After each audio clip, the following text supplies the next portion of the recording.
travaille à GRDF, au sein d'une entité qui prototype les innovations des collaborateurs. N'importe quelle personne au sein de mon entreprise qui a une idée et qui cette idée a un rapport avec les nouvelles technologies, eh bien, on va l'aider avec les moyens qu'on a, en mode système D ou des partenaires avec des startups ou du développement en interne, à prototyper son idée. Et on est dans une démarche finalement d'entrepreneuriat. Oui, bonjour à tous. Alors moi c'est Amine, je suis entre autres le frère d'Angis. Embarqué dans cette galère. Dans cette émission et dans cette histoire. Alors j'ai monté la Lilo. Chez la Lilo, on lutte contre l'illettrisme grâce à l'intelligence artificielle. Donc quand on regarde un stade macro, on parle des 20% des enfants qui arrivent au collège avec des grandes difficultés de lecture. Et en fait, on se plonge sur ce qui se passe au niveau du prof. En fait, le prof est seul devant 30 élèves et a vraiment beaucoup de mal à s'adapter au niveau et aux difficultés de chaque enfant. Donc ce que nous, on va apporter comme véritable réponse, c'est un assistant pédagogique qui sera basé sur l'intelligence artificielle pour pouvoir permettre aux professeurs de personnaliser l'apprentissage dans la salle de classe. Donc en théorie, rien à voir.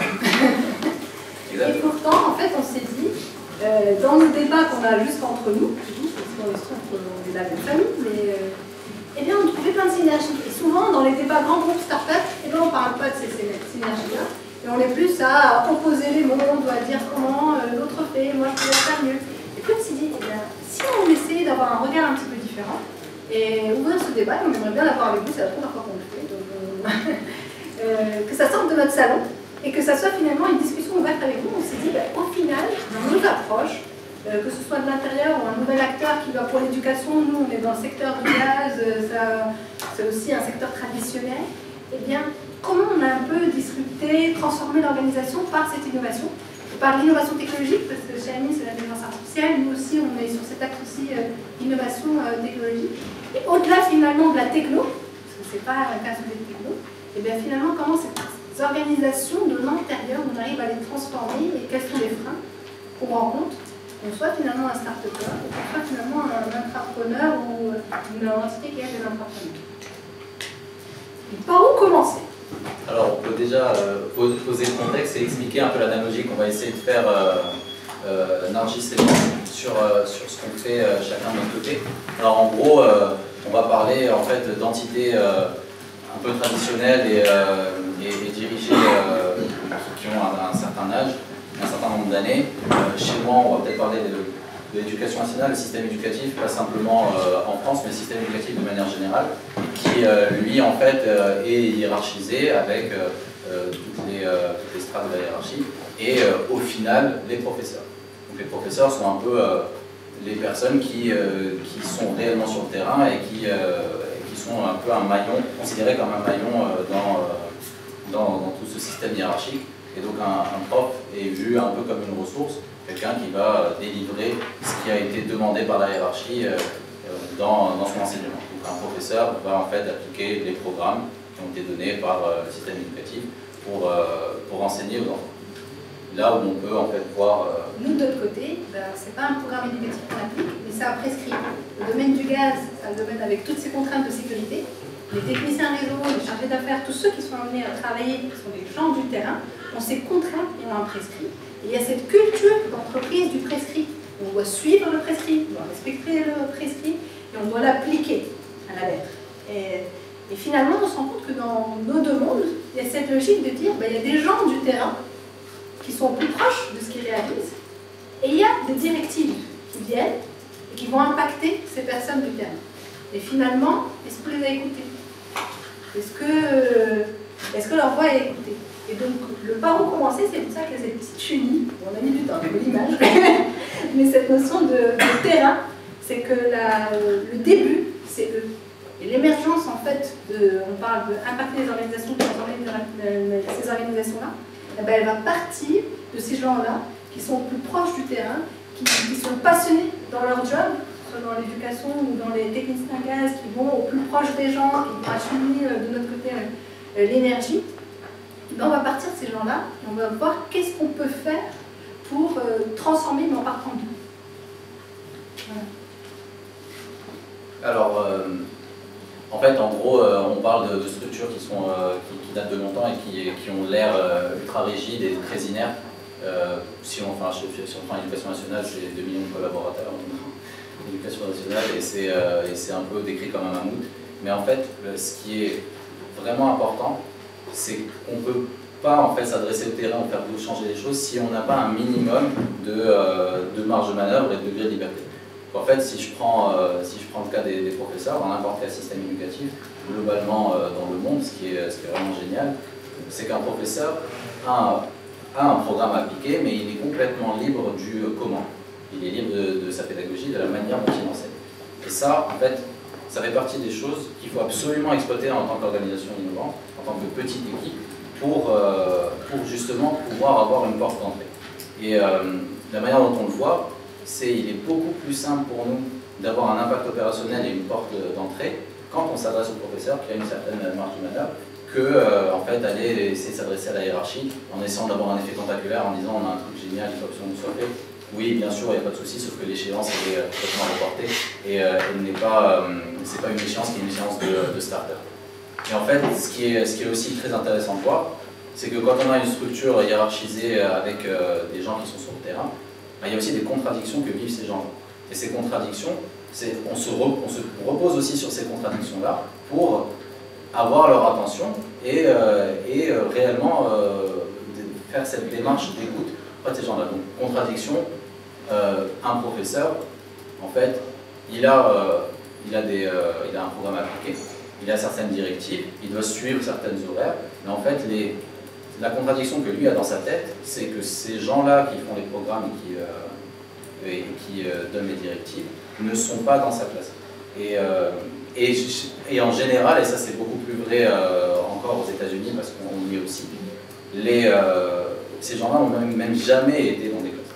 Et en fait, le professeur voit cette contradiction-là et il a de grosses frustrations de ce côté-là.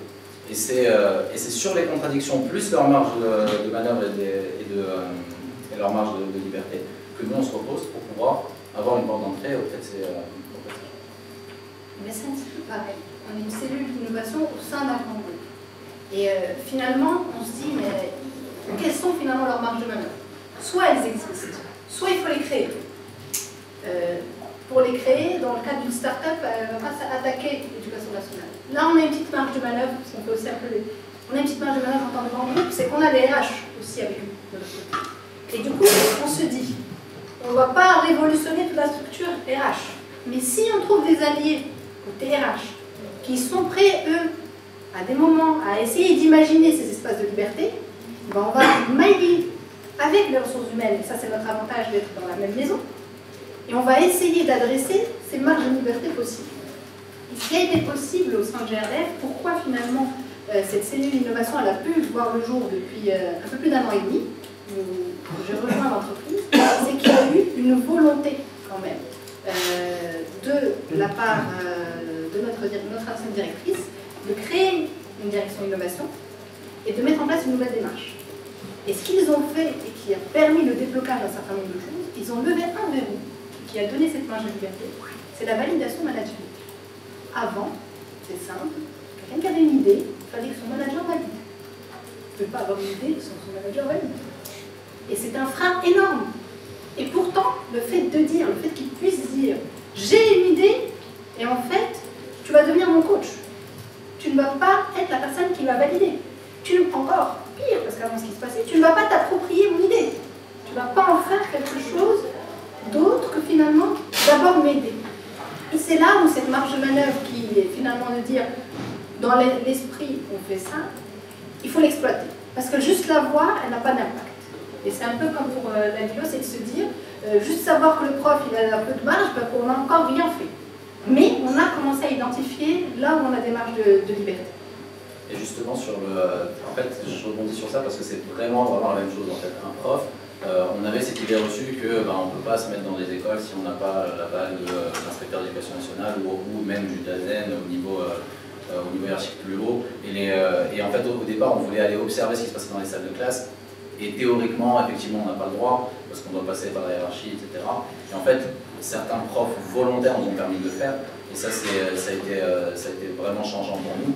Et au final, quand on a appris qu'un prof pouvait juste s'inscrire à la Lilo et l'utiliser dans sa classe sans aucune validation extérieure, bah, ça a été le déclic et le premier pas vers ce qu'on fait. Voilà. Alors, ce qu'on fait, c'est le launch. Exactement. Vers le launch. Donc, vas-y. Alors, la théorie du launch now, en fait, il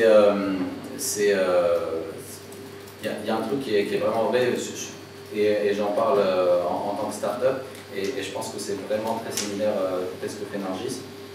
En fait, si à un moment tu lances un produit dont tu es fier, c'est que tu l'as lancé trop tard. En fait, en gros, si tu te dis c'est bon, j'ai construit la Lilo, c'est vraiment mon béton, je suis vraiment fier de vous présenter mon produit, c'est qu'en fait, il y a un moment où tu as juste perdu beaucoup trop de temps à fignoler beaucoup de choses et que tu n'as pas mis en valeur l'apprentissage que tu pouvais tirer de lancer beaucoup plus rapidement. Et donc, en fait, la réponse à la question quand est-ce que je lance mon produit, la réponse est maintenant. En fait, je lance mon produit maintenant.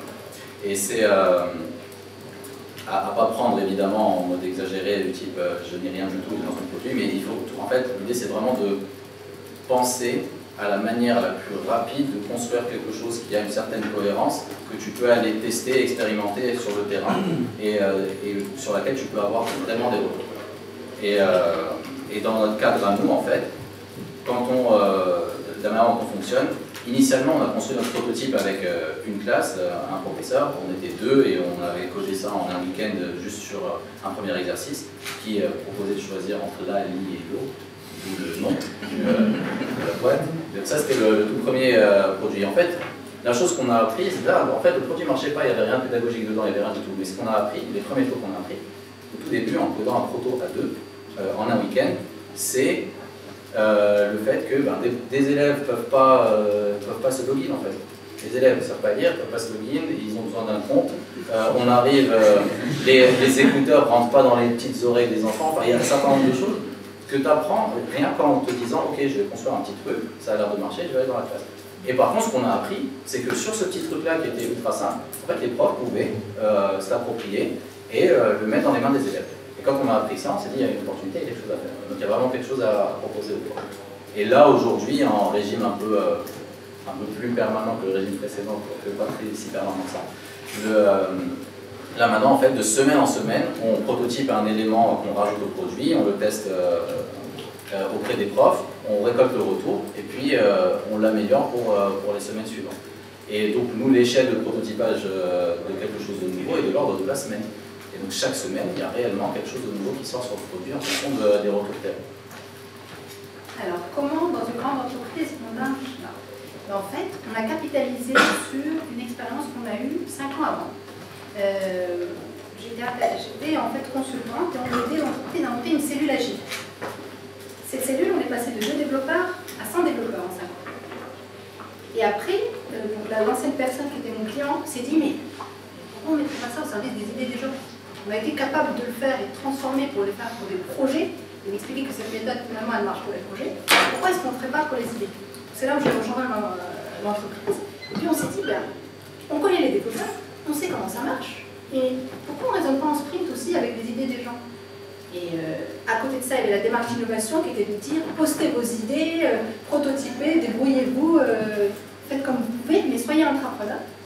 Et donc on s'est adossé à cette démarche en disant, notre raison d'être finalement, c'est d'accompagner cet entrepreneur. Donc notre démarche s'appelle Qui ose, pour oser l'innovation Saint-Gervais. Et on s'est dit, c'est magnifique, ça nous donne une raison d'être. On va s'adosser à cette démarche et on va créer finalement l'écosystème qui va permettre à ces gens de prototyper rapidement. Comment on fonctionne? 6 semaines de dev pour un produit minimum. C'est-à-dire que la personne, quand elle arrive, on va lui dire, comme ça, c'est que si tu attends la Rolls-Royce, c'est 2 ans. Donc c'est comme tu veux. Qu'est-ce qu'on peut faire au minimum? Et là, on gère un changement culturel.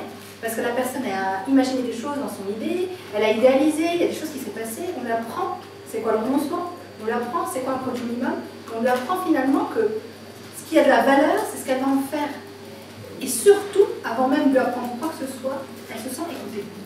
Elle se dit, tiens, elle m'écoute, tiens, mon idée peut avoir de la valeur. Et là, on commence à échanger. Quelle est la valeur? Qu'est-ce que tu penses que ça peut apporter? Quand on se dit qu'on n'est pas dans ce monde-là qu'on connaît, nous, du Lean Startup, ce sont des questions qui sont anodines, mais quand on a on aide ces gens-là à prendre du recul, à les amener à prioriser, à les amener à avoir cette culture du minimum produit qui peut avoir un impact directement et qui peut nous permettre d'apprendre, eh bien ça marche. Et on part sur des choses assez simples. On se rend compte que finalement les gens, avant d'imaginer les trucs révolutionnaires qui vont changer le monde, ils partent sur « j'ai un problème avec mes équipes quand elles sont en astreinte, j'arrive pas à collecter facilement ces informations ». Il y a des gens, alors du coup, ok, alors si tu imaginais un bouton qui te fait ça, comment on pourrait faire tout ça? Comment on collecte? On charge un fichier, on fait comme ça. On est parti de ce type d'idée très simple. Je suis en intervention, j'ai un formulaire, j'arrive pas à récupérer facilement. Lorsque je reprends cette image, c'est compliqué pour moi. Pourquoi est-ce que je pourrais faire des idées simples à des idées où on se disait tiens, et si on prospectait des nouvelles technologies? Si jamais on commençait finalement à montrer qu'il était possible de faire d'autres choses avec la réalité augmentée, d'autres choses avec l'intelligence artificielle. Et là, on passe de notre rôle simplement de coach, c'est-à-dire on est parti de votre idée, à dire on va enrichir ton idée. Et c'est ce qui se passe aussi. C'est-à-dire que le prof, il ne s'est pas dit tiens, l'intelligence artificielle va changer la lecture dans ma classe. Et en fait, cette idée de se dire il y a un savoir quelque part qui se mélange bien au plus près de là où la recette se passe, et bien du coup, les personnes qui ont les bonnes compétences se retrouvent au bon moment et commencent à mailler ensemble. Il n'y a pas d'ego, il n'y a pas d'hierarchie. Et il y a quelque chose qui se passe à ce moment-là, et il y a ce sentiment d'urgence de dire il faut faire la preuve de ce qu'on raconte ensemble et le faire localement au plus près de là où ça se passe, au plus près du terrain. Et ce qui est, pour terminer sur ça, ce qui est le plus surprenant, c'est que en fait, ces gens-là sont capables. En fait. En gros, un prof, on s'attend à ce qu'un prof soit pas quelqu'un de très tech, pas super connecté, pas hyper réactif, etc. C'est un peu l'image du prof. Et on se dit pourquoi faire un software pour le prof, enfin, c'est pas intuitif. Et en fait, non, c'est pas du tout ça. Là on a eu en quelques semaines 5000 inscriptions de profs et plus de 20 000 élèves inscrits. Ces profs-là, ils étaient sur Facebook. Et ces profs-là étaient, en fait, ils vivent une espèce d'a priori. Et vu qu'ils vivent cet a priori-là, le fait d'être écouté est encore plus fort. C'est-à-dire qu'un prof qui se sent écouté, il fait tout ce que tu veux. En gros, il se dit, il y a des gens qui peuvent me proposer des solutions à ce que moi je vis comme problème sur le terrain. Et donc, à partir de ça, en fait, ces profs qui se sentent écoutés, ça devient en fait cette force d'impact que tu peux avoir sur une organisation et sur justement un système éducatif. Ces profs qui se sentent écoutés créent une communauté, adhèrent à ta communauté, la communauté qui est autour de ton produit, qui est autour de ce que tu veux faire, ce que tu veux résoudre comme problème. Et c'est pas en fait les 10 personnes qui forment la startup qui vont réellement changer les choses, c'est cette communauté de professeurs qui s'est agrégée autour de cette idée-là et ces professeurs qui se sentent écoutés, qui eux auront le véritable impact et qui vont faire avancer les choses. Donc Launch Now, en fait, ça permet de montrer aux gens qu'on a leur écoute et que les choses peuvent réellement avancer. Et au moment où on launch now, en fait, ce type de structure où on est finalement, on apporte avec nos approches quelque chose de différent, là, quelque part on disparaît. C'est-à-dire que c'est eux qui sont en lumière. Et ça c'est hyper important dans ce type d'initiative, c'est de mettre ces gens-là en avant, c'est de les mettre eux à la lumière. Et le fait de le faire, ben, ça prend tout son sens. Le fait de se dire finalement on est à ton service. Avec les moyens qu'on a et les connaissances qu'on a, c'est toi qui as la main sur un certain nombre de choses. Et ça change tout d'inverser et de finalement créer un cercle vertueux où dans le système, ça devient comme si c'était normal, mais ce n'était pas normal. Et c'est là où le changement s'opère. Et c'est là où l'organisation se transforme de l'intérieur. Et je répète ce truc d'inversion, c'est vraiment super important. En fait, si je prends le pain numéro 1 du prof aujourd'hui, vous pouvez imaginer tous les pains possibles. Je sais pas, vous allez me dire, oui, il est mal payé. Non, en fait, il a trop d'élèves. Ou en fait, les parents l'énervent un peu. Le pain numéro 1 du prof, c'est le manque de reconnaissance. C'est son pain numéro 1. Manque de reconnaissance. Et quand une personne a un manque de reconnaissance, elle doit être écoutée. Et quand elle est écoutée, elle se sublime, elle devient incroyable et elle est capable d'agir. Et donc quand Nargis dit on s'efface, en fait, nous on est là comme support, on est une équipe et on a de la bonne volonté. En fait, quand cette communauté est créée, on fait rien et on attend que, pour peu qu'on crée de la valeur à ces gens-là, on attend que ça se diffuse, que ces gens soient advocates pour cette solution. Et donc, pour rebondir, c'est la notion de légitimité.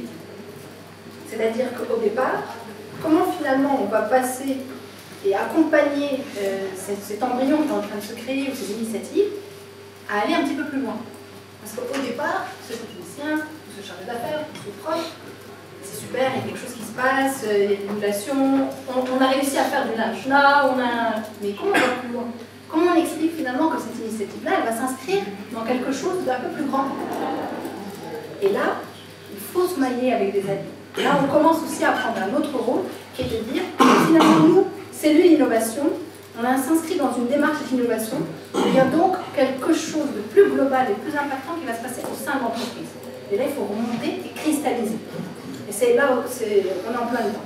C'est une période pas évidente. Pourquoi? Parce qu'il y a des remises en question de permanence. Des gens, évidemment, il n'y a pas des alliés partout. Il faut chercher les alliés. Et quand il n'y a pas des alliés partout, dans des logiques de motivation ou des choses comme ça, il ne faut pas aussi faire espérer les gens. On ne va pas faire espérer des profs en leur disant et demain on leur enlève l'outil. On ne va pas faire espérer les chargés d'affaires, les techniciens, les marketeurs, les conseillers, et demain on dit ah c'était génial, t'as fait ça, t'as fait un lancement pendant 2 semaines, on fait 6 semaines de prototypage, 2 mois d'expérimentation, t'as expérimenté 2 mois, c'était magnifique, c'est fini. Voilà, on a réussi. Non, ça ne marche pas, parce que là, il y a encore plus de frustration et plus de déception. La reconnaissance a commencé avec là, on a monté quelque chose, et il y a une responsabilité qui s'inscrit. Donc, il y a un professionnalisme dans cette dynamisme de changement. Le dynamisme de changement, c'est l'honnêteté de dire les choses, la transparence de dire les choses dès le départ, de se dire voilà, on a votre service pour ça. On ne sait pas où on va. Quand on lance, on ne sait pas où on va. On ne sait pas ce que ça va venir. Est-ce que vous êtes prêts? Et après, le fait de dire aussi, vous êtes aussi acteur de ce changement, et donc, c'est pas nous qui faisons, on fait ensemble, et cette dynamique finalement transparente, l'honnêteté de se dire les choses et de dire on y va ensemble, c'est de se dire comment on se serre tous les coudes, donc comment on trouve les bonnes personnes pour petit à petit s'adresser plus largement et devenir légitime. Et là, en fait, nous, dans notre initiative, on se rend compte que cette notion de vision, de stratégie d'entreprise, il faut mailler après très rapidement. Comme on a commencé à mailler avec les RH, c'est le rôle de la direction d'innovation de le faire, et finalement commencer à créer des passerelles. Même les plus petites, il faut les créer. La mise en place d'un trophée des innovations, ça met en lumière, mais après de se dire, mais ces innovations, aujourd'hui, il a été acté que les innovations qui reçoivent un prix doivent être industrialisées par la suite, pas toutes, parce qu'on ne pourra pas tout faire, mais il y a des actes forts qui commencent à se mettre en place. Et il faut les chercher aussi rapidement. Donc, Launch Now, c'est super, MVP, c'est super, mais à un moment, il faut raccrocher une réalité aussi rapidement et créer finalement ces passerelles, même les plus petites possibles, pour pouvoir activer ce changement. C'est marrant en fait, quand on voit un département d'innovation dans un grand groupe qui est un peu vu, une idée reçue d'un département qui est créé parce qu'il faut le faire, et parce que ça fait joli, ça fait bien. En fait, on peut le voir aussi. Nous, on a commencé, on était 3 gus de moins de 25 ans, sortis d'école polytechnique, ingénieurs, qui n'avaient pas de background éducatif, rien du tout. Et on est arrivé et on a dit on va révolutionner l'éducation grâce à ça et ça et ça. Ok, genre zéro légitimité, rien du tout. À part juste peut-être le fait d'être ingénieur et de savoir utiliser le terme intelligence artificielle un peu plus que chose. Mais à part ça, zéro légitimité. Et en fait, comme dit Narcisse, en fait, on construit sa légitimité. En fait, la légitimité, on la construit, on ne l'a pas directement. Et comment est-ce que tu la construis? Tu prouves que ce que tu fais marche. Et quand tu prouves que ce que tu fais marche à une petite échelle, l'idée, pour revenir encore à cette histoire de communauté, en fait, c'est la communauté qui donne cette crédibilité. Quand tu arrives, nous, c'était impossible pour nous d'aller voir le ministre de l'Éducation nationale et lui dire il faut acheter nos solutions pour tout le pays. Voilà, c'est à peu près comme ça que ça doit se passer, parce qu'on sait que ça marche. En fait, c'est là que l'approche terrain et bottom-up intervient. Quand on est sur le terrain et que la solution marche et que notre communauté grossit, ça commence à être le bon moment d'aller créer un lien avec la hiérarchie, et pas avant. Parce qu'en fait, ça sert juste à rien. Et tu crées un lien avec la hiérarchie, et c'est là, en fait, nous, dans notre modèle, si on voit un petit peu notre modèle à nous, on donne l'outil gratuitement au prof. Parce que le prof n'est pas censé payer pour un outil comme ça. D'ailleurs, ce qui est scandaleux, c'est que certains profs payent pour des trucs. Et en gros, le prof, on donne l'outil gratuitement au prof, accessible aux élèves, et en fait, l'outil se diffuse naturellement auprès des profs et la communauté grossit. Mais au bout d'un moment, en tous les cas, il faut un business model, il faut que la marche, sinon ça ne va pas avancer. Et là où Nargis parle de sentiment d'urgence, dans une startup, il y a quand même le compte à rebours du cash. Quand tu penses à 1 000 € par mois, ça fait 7, 6,5, 6, 5,5, donc ça descend. Et donc l'idée, c'est de dire, là où on crée une certaine densité de profs qui sont amoureux de ton produit, qui sont prêts à le recommander, bah là c'est le bon moment. Là, on appelle l'école. Aux États-Unis, par exemple, on appelle l'école. En France, ce sera s'adresser à la collectivité locale ou s'adresser même à l'académie. Là aujourd'hui, on a même tout un district au Canada où il y a plus de 10 profs sur 15 écoles qui utilisent la vidéo. Et ils se sont recommandés entre eux.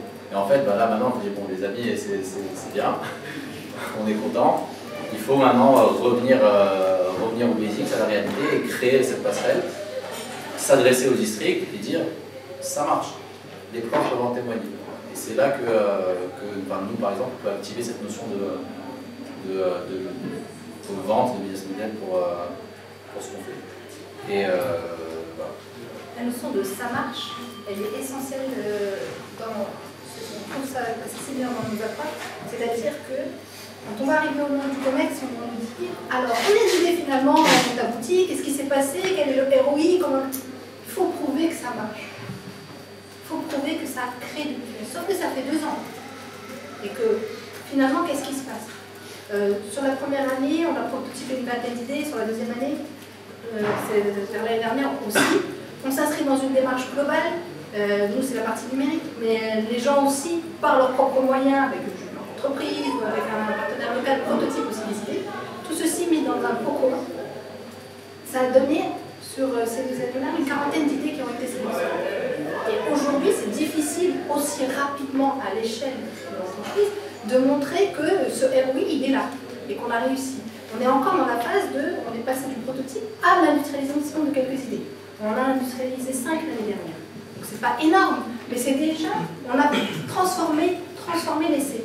Ce passage de je transforme l'essai à je fais la preuve, ben en fait c'est un questionnement comme ping-pong. Ça va revenir dès qu'il y a un changement de directeur, dès qu'il y a un changement de... C'est pas un acquis quand on est dans l'innovation. C'est pas un acquis, pourquoi? Parce que on a notre métier et l'innovation s'y attend. On a notre métier d'abord, avant. Le core business. Dès qu'il y a une coupe budgétaire, c'est core business. On ne va pas penser à l'innovation. Et donc, c'est cette notion de dire ce n'est pas un acquis, il faut créer finalement ce cercle qui va nous permettre de prouver que ça marche, et de reprouver que ça continue à marcher et que c'est bien lancé.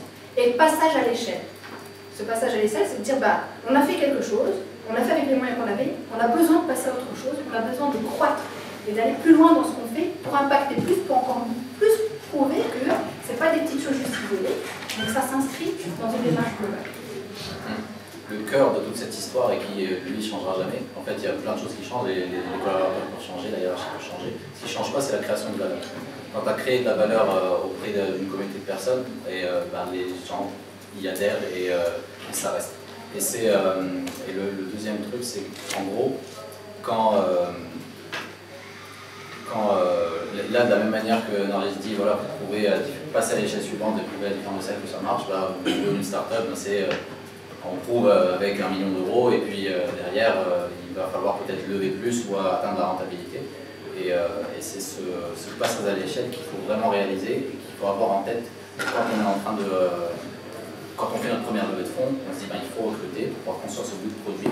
On a réellement une stratégie derrière et prouver ça, prouver qu'on a le product marketing, on crée de la valeur au sein d'une communauté, le produit se diffuse, les gens en parlent, les gens restent sur ce produit, passer à la l'échelle.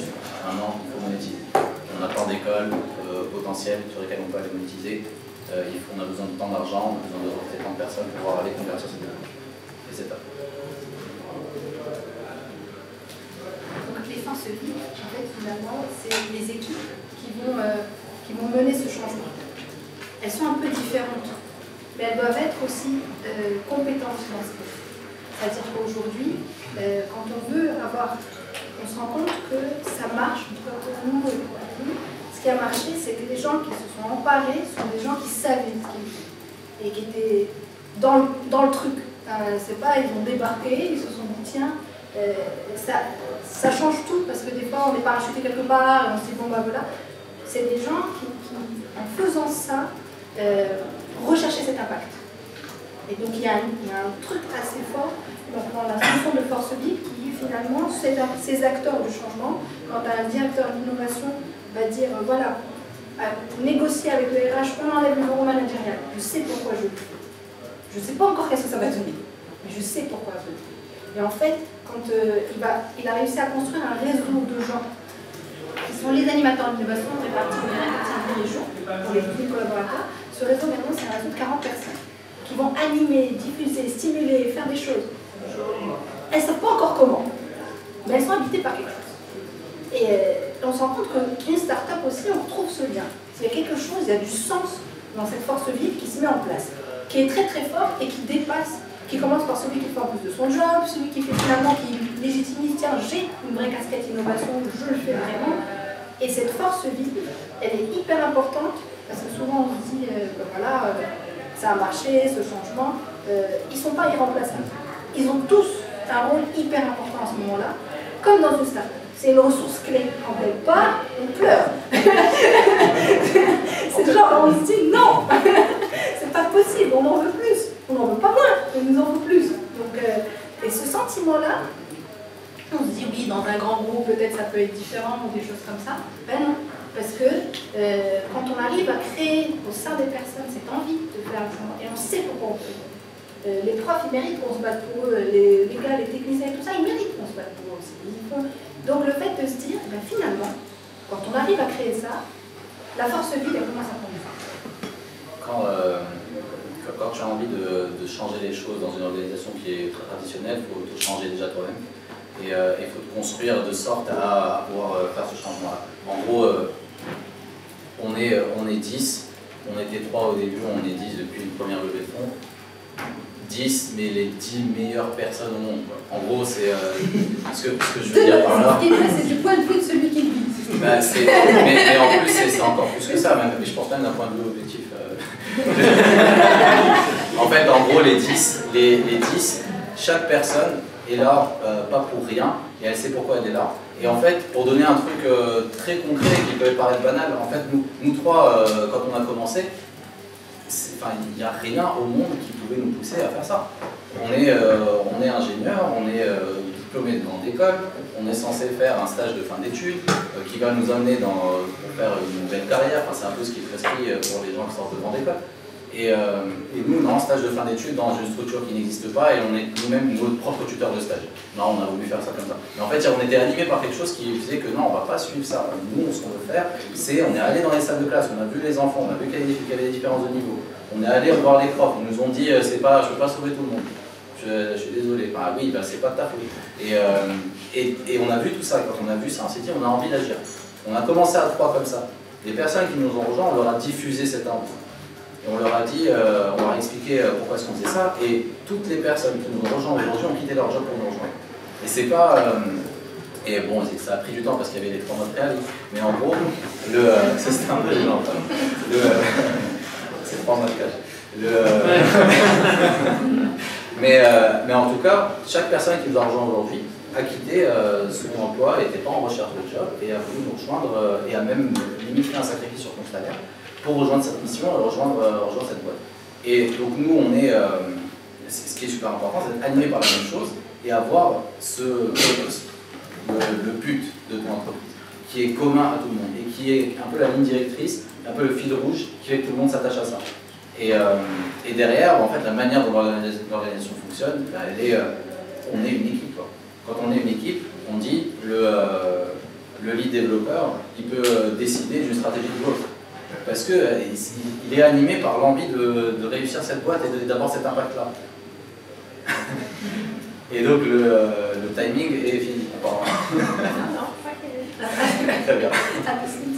Et donc par là, en fait, même la structure hiérarchique n'existe pas dans une équipe de 10 personnes et on espère qu'elle n'existera pas même après. En fait, on espère que les équipes fonctionneront par îlot et que n'importe quelle personne, le stagiaire qui arrive, qui veut rejoindre la boîte et qui a un regard nouveau, bah, cette personne-là peut prendre des décisions, mais inscrit dans un process. C'est-à-dire qu'elle peut venir aller consulter chacune des personnes et dire j'ai consulté ces 10 personnes-là, voilà en gros quelle décision il faudrait prendre, et il y a une grosse confiance sur cette prise de décision.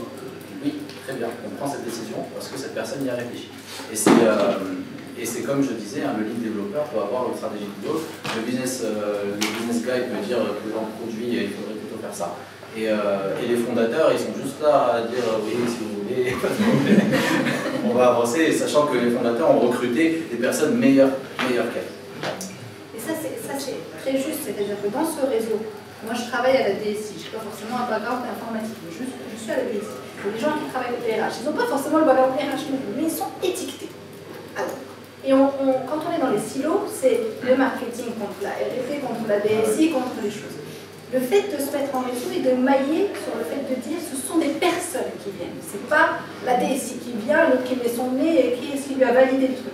Et ce sont ces personnes-là qui ont finalement plein de compétences. Pas que celles qu'on leur a étiquetées. C'est comme dans une start-up aussi. Et dans l'entreprise, quand on arrive à finalement mailler en réseau, on dissout les frontières, les hiérarchies, et on commence à attaquer parce qu'il y a des choses à faire avancer et que la culture est là et qu'il faut changer. Et on arrive à diffuser un état d'esprit. Après on se dit comment, viralement, on pourrait diffuser différemment et transformer de l'intérieur. Et c'est ce truc aussi de dire, c'est pas ta casquette qui compte, mais c'est ta volonté et c'est ce qui t'anime qui fait qu'on va y arriver tous ensemble. On se dit oui, dans l'entreprise, est-ce que c'est possible? Ben si, c'est la force d'un collectif. Il y en a plein dedans, mais c'est... Le jour où une des personnes dans l'équipe a l'impression d'être remplaçable, on a tout perdu. Alors, en gros, c'est-à-dire qu'elle se dit ok, je suis dans ce truc-là, c'est ça que j'exécute et n'importe qui pourra arriver et l'exécuter à ma place. Et le jour où quelqu'un dans l'entreprise dit ben, moi je suis désolé, je suis designer, ou ce truc-là c'est pas trop mon truc, c'est pas moi qui suis censé le faire. Normalement, c'est a priori ce qui se passe. Quand on est designer, ben, nous on reçoit les specs et on fait le design, on fait la charte graphique et le visuel, et puis on la passe à l'équipe de développement. Mais le jour où le designer dit ouais, je vais essayer de trouver une personne pour faire la voix dans la vidéo, il y a quelque chose qui se passe. Ces personnes-là sont animées réellement par la réussite de l'entreprise. On va pas mal parler. C'est assez évident. A priori, c'est ce qu'on fait. Du coup, merci. Voilà. Merci.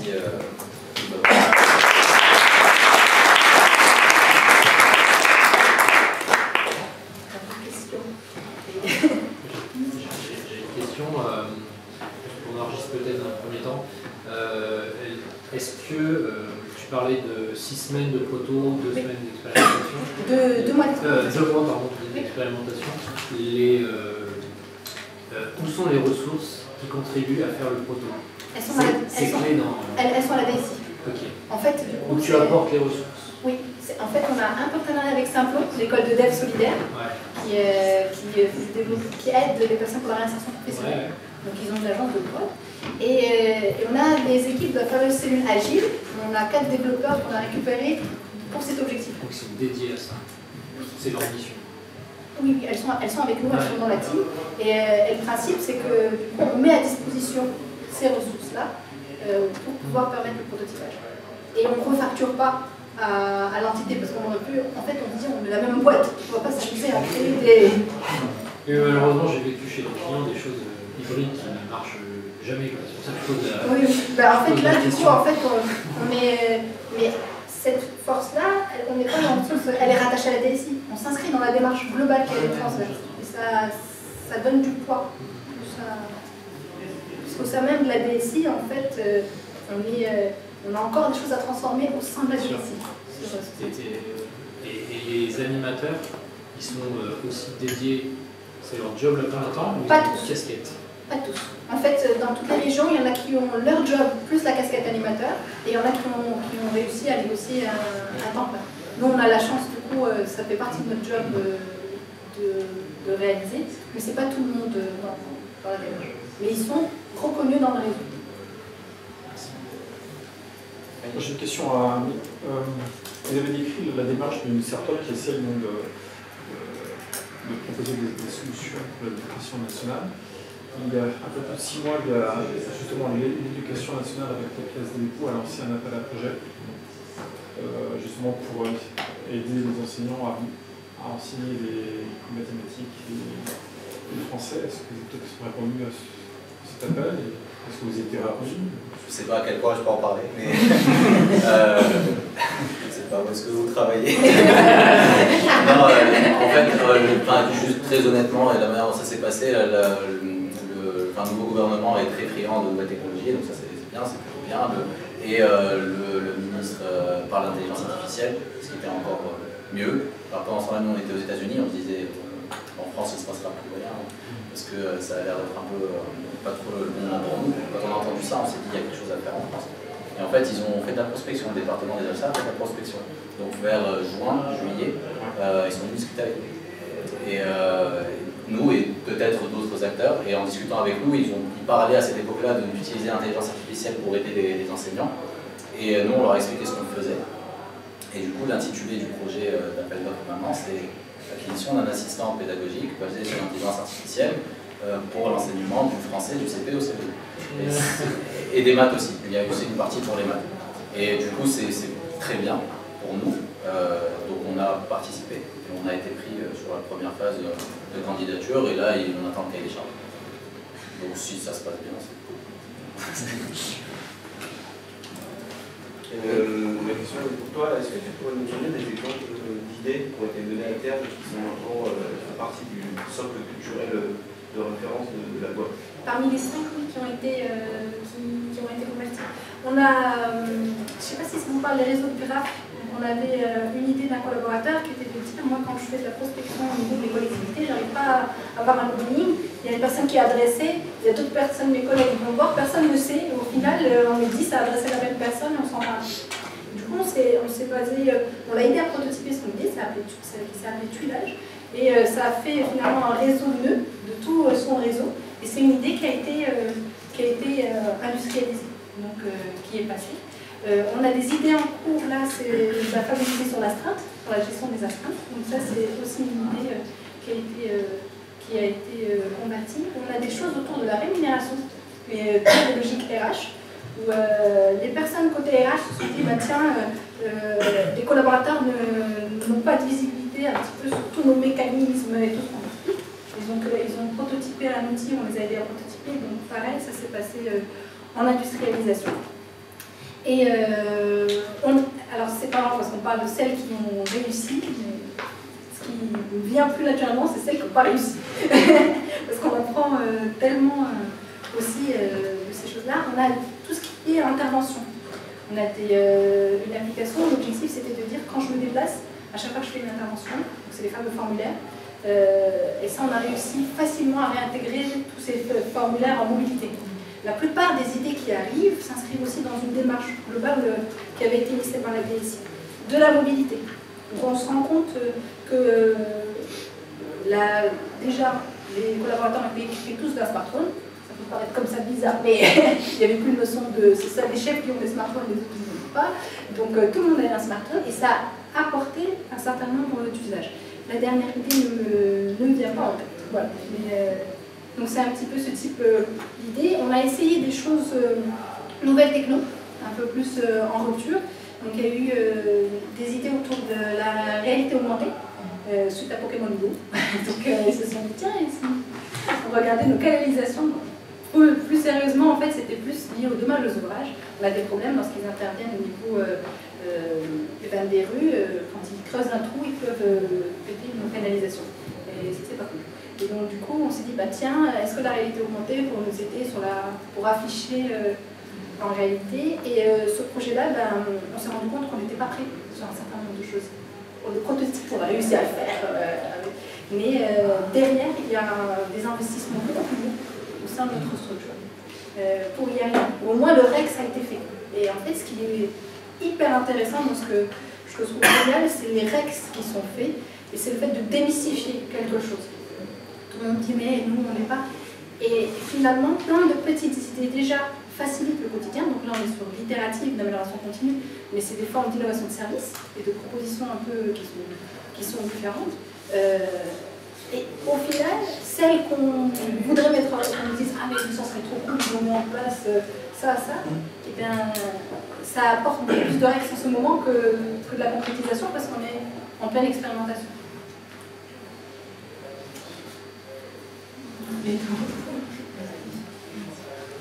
Qu'est-ce que ça a changé pour les managers? Alors pour les managers, le changement est toujours en cours là. Donc en fait, on a la chance du coup d'avoir manié avec la partie ressources humaines qui, elle, en parallèle, met en place des formations pour les managers pour accompagner ce changement. Et donc à l'échelle locale, ceux qui arrivent à émerger, ils ont le soutien de leur manager. C'est-à-dire, on sait qu'au départ, ce sont des... Mais si on veut le diffuser plus largement, il faut que ça soit inscrit dans les formations qui sont entre les formations obligatoires et diffuser ce changement.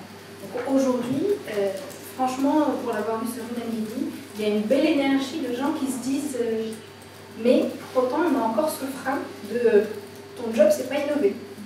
Et donc pour lever ce frein de dire quand on accompagne un collaborateur, il y a des choses qui se passent et il y a encore un changement et je pense qu'il faut aussi accorder le temps au temps pour un changement à l'échelle.